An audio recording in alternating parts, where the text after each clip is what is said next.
प्यारा पाकिस्तान के प्यारे दोस्तों, अस्सलामु अलैकुम। दोस्तों, आज की इस वीडियो में हम तबाह व बर्बाद और बीमार रूस को दोबारा अपने पांव पर खड़ा करके अजीम मुआशी व फौजी कुव्वत बनाने वाले रूसी मर्द-ए-आखन व्लादिमीर पुतिन की जिंदगी, सियासी जदोजहद और तर्ज हुक्मरानी पर तफसीली गुफ्तगू करेंगे। मगर उससे पहले आप सबसे गुजारिश है हमारे चैनल को सब्सक्राइब करके वीडियो को एंड तक जरूर देखिएगा। दोस्तों, इससे कबल हम एक और वीडियो अफगान जहाद के दौरान रूस को टुकड़े टुकड़े करने वाले कौमी हीरो साबका DGISI major general Akhtar Abdur Rahman पर भी बना चुके हैं। अगर आप वो वीडियो देखना चाहते हैं तो सामने नजर आने वाले आई बटन पर क्लिक करें। अजीम सोवियत यूनियन की तहलील और कई टुकड़ों में बंट जाने के बाद पीटर-ए-आज़म का रूस और लेनिन का सोवियत यूनियन जवाल और थकन का शिकार था। पीटर-ए-आज़म के दरबार का जाओ जलाल और अजीम आलमी ताकत, सोवियत यूनियन का रौब व दबदबा, सब ही कुछ बर्फ की तरह पिघल गया था और उस वक्त रशियन फेडरेशन का शुमार दुनिया के कमजोर तरीन मुल्कों में होता था। सोवियत यूनियन हर तरफ से जवाल का शिकार थी।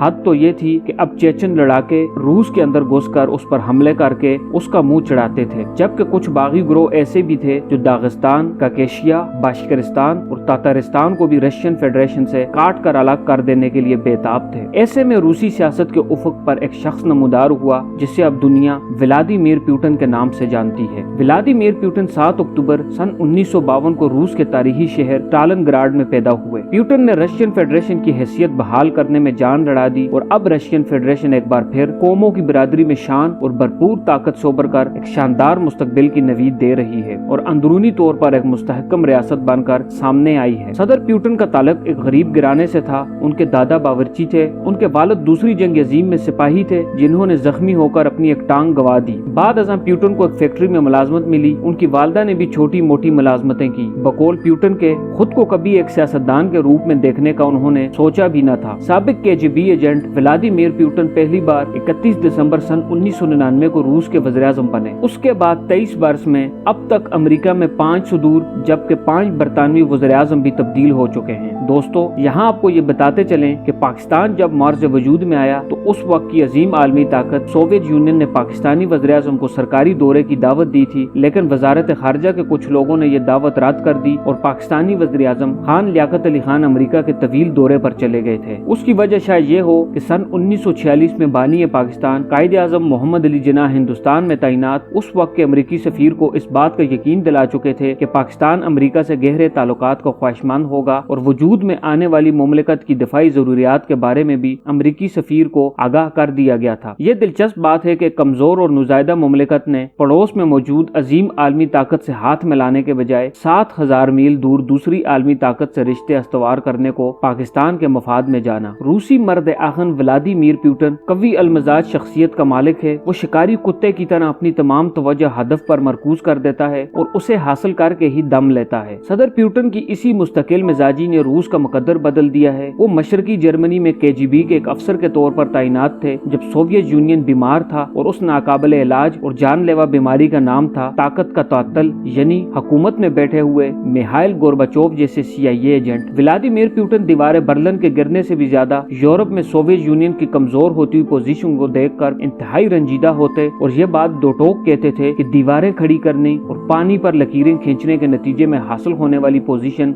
देर पा नहीं रहेगी। वो कई बरस तक KGB जैसे बदनाम इदारे से वाबस्ता रहे। यही वजह थी कि बहुत से लोग उन्हें आज भी एक सिफाक जासूस करार देते हैं। वो जब सियासी जिंदगी में आए तो उनकी सियासी जिंदगी का सबसे बड़ा चैलेंज चेचनिया में जारी फसाद अंगेजी और दहशतगर्दों की कार्रवाइयों से निजात पाना था। उस मकसद के लिए व्लादिमीर पुतिन ने सबसे पहले मिलिट्री ऑपरेशन शुरू करवाकर उसे मुंतकी अंजाम तक पहुंचाया। पुतिन ने चेचन अवाम को दो टोक अल्फाज में बता दिया कि वो फौरी तौर पर अपनी रिपब्लिक का सरबराह चुन लें। हम चेचनिया के साथ मुआहदे पर मोहर सबत करने के लिए तैयार हैं, लेकिन हम बंदूक की नोक पर एक भी शर्त कबूल नहीं करेंगे। उन्होंने खेलों के हवाले से रूस की शिनाख्त को बेहतर बनाया और सन 2014 में सरमाई ओलंपिक्स और फिर सन 2018 में वर्ल्ड कप की मेजबानी की। शाम की 4 साल खानी जंगी के बाद रूस ने अपने इत्तेहादी शामी सदर बशार उल असद की हुकूमत को गिरने से बचाने के लिए दखल अंदाजी की। सदर पुतिन की जानिब से शाम के लिए जंगी जहाज और असला भेजने की वजह से वहाँ ताकत का तवाज़ुन बदल गया। बशार उल असद का साथ देकर पुतिन ने अपने हरीफों अमेरिका व नेटो को वाज़ेह और मजबूत पैगाम दिया कि रूस अपने दोस्तों का साथ कभी नहीं छोड़ता। सदर पुतिन ठंडे दिल व दिमाग वाले शतरंज और जोडो के माहिर खिलाड़ी होने के साथ साथ एक शातिर मंसूबा साज और एक बिखरे हुए डिक्टेटर भी हैं। अमेरिका व यूरोप सदर प्यूटन पर आमराना तर्ज हुकूमत, रियासती जबर, मुखालफिन को रास्ते से हटाना, करप्शन और मनी लॉन्ड्रिंग जैसे संगीन इल्जामात लगाते हैं, मगर सदर प्यूटन उन तमाम इल्जामात को अपने जूते की नोक पर भी नहीं रखते और जो उनके मन में आए वो सब वो बिला झिझक और खौफ कर गुजरते हैं। सदर प्यूटन रूस के सबसे बड़े तारीखी खरीफ नेटो को हमेशा एक बुराई करार देते चले आए हैं। अजीम सोवियत यूनियन का अफगान जंगजुओं के हाथों शिराजा बिखर जाने को सदर प्यूटन 20वीं सदी का सबसे बड़ा सानहा गर्दानते हैं। रूस में सुर्ख रंग खूबसूरती की लामत है। ये लोग जिस चीज से मोहब्बत करते हैं उसको सुर्ख रंग कर देते हैं। उसी वजह से रेड स्क्वायर की ज्यादातर इमारतें सुर्ख हैं। क्रेमलिन सदियों से रूस के बादशाहों और इनकलाबी लीडरों की सरकारी रहायशगाह और दफ्तर चला आ रहा है। मौजूदा सदर व्लादिमीर पुतिन भी क्रेमलिन में ही बैठते हैं। रूसी दारुल हुकूमत मास्को के बारे में हिटलर ने कहा था, जिसने मास्को फतह कर लिया गोया उसने पूरी दुनिया फतह कर ली, यानी वो फातेह आजम बन गया। लेकिन आप कमाल देखिए, रूसियों ने आज तक किसी शख्स को फातेह आजम नहीं बनने दिया। हिटलर ये ख्वाब देखते देखते दुनिया से रुखसत हो गया, मगर मास्को आज भी अपनी जगह पूरी शान और शौकत के साथ कायम व दायम है। आज सदर पुतिन की क़यादत में रशियन फेडरेशन दुनिया की एक तेजी से उभरती हुई सियासी, मुआशी और नाकाबिल तस्खीर फौजी कुव्वत बन चुकी है। व्लादिमीर पुतिन जदीद रूस के मेमार साबित हुए हैं और ये कहना शायद बेजा न होगा कि अब मर्द आखन व्लादिमीर पुतिन तादाम मर्ग रूस के सदर रहेंगे, क्योंकि अब रूस और पुतिन एक दूसरे के बगैर नामुकम्मल हैं। दुनिया अब सदर पुतिन को दौर हाजिर में रूस का नया जार मानती है। याद रहे कि जार रूस के पुराने बादशाहों का लक़ब था जो किसी को जवाबदेह नहीं होते थे। दोस्तों, अगर आप 11 साल तक मुल्क की स्याह और सफेद के मालिक रहने वाले तीसरे फौजी आमर जनरल ज़ोअल हक की जिंदगी और फिर अंजाम से मुतल्लिक जानना चाहते हैं तो स्क्रीन की राइट साइड पर नजर आने वाली वीडियो पर क्लिक करें। बहुत जल्द एक नई वीडियो के साथ आपसे दोबारा मुलाकात होगी। तब तक के लिए अपना ख्याल रखिएगा। अल्लाह हाफिज।